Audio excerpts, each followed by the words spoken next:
আসসালামু আলাইকুম, স্বাগতম জানাচ্ছি বিবিসি নিউজ আন্তর্জাতিক সংবাদে। শুরুতেই সংবাদ শিরোনাম, এরপর বিস্তারিত।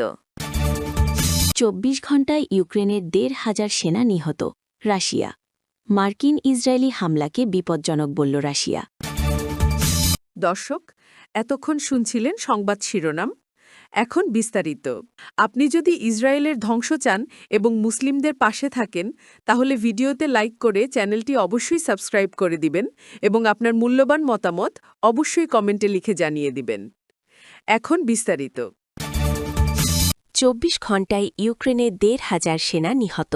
রাশিয়া মধ্যপ্রাচ্যের সংঘাতের মধ্যে থেকে নেই ইউক্রেন রাশিয়ার যুদ্ধ।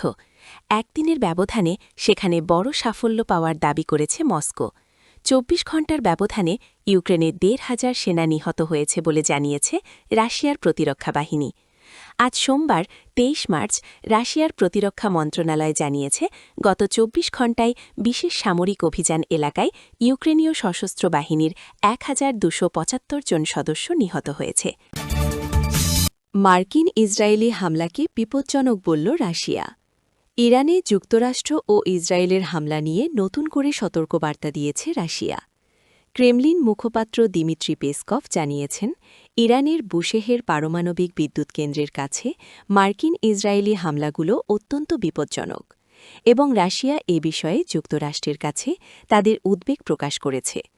তিনি আরও যোগ করেন, এ ধরনের হামলা অপূরণীয় পরিণতির কারণ হতে পারে। পেসকভ বলেন, আমরা বিশ্বাস করি যে পারমাণবিক স্থাপনায় হামলা সম্ভাব্যভাবে চরম বিপজ্জনক।